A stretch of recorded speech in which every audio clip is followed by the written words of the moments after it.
Naam, karibu sana mwanahabari katika akaunti yako hii ya YouTube. Naitwa Junior na hii ni Junior Media, michezo, habari pamoja na burudani.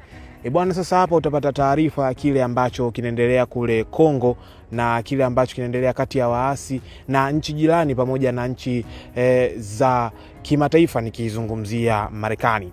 Tuwe sote mwanzo mpaka mwisho, usahau kusubscribe, share, like na kucomment. Kundi la M23 linaloungwa mkono na Rwanda lasema litaondoka katika mji uliotekwa wa Kongo baada ya ombi la Marekani.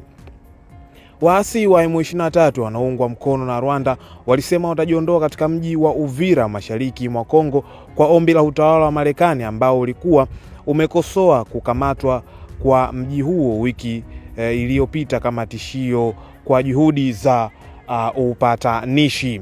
Waasi hao waliingia Uvira kwenye mpaka na Burundi chini ya wiki moja baada ya marais wa Kongo na Rwanda kukutana na rais wa Marekani Bwana Donald Trump huko Washington na kuthibitisha kujitolea kwao kwa makubaliano ya amani yanayojulikana kama makubaliano ya Washington.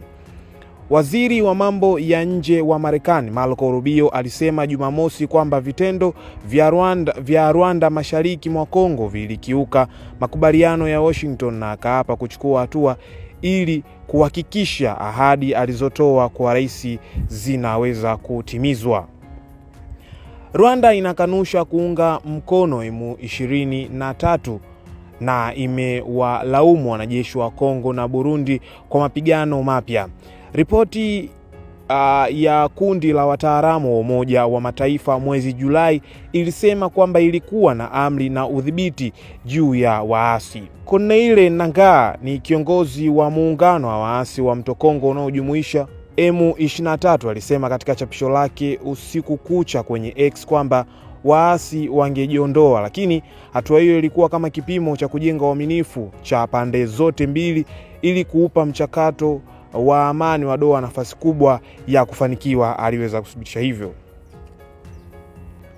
Lakini M23 haishiriki katika mazungumzo yanayosimamiwa na Washington, lakini imekuwa ikishiriki katika mazungumzo tofauti na serikali ya Kongo yaliyoandaliwa na Qatar.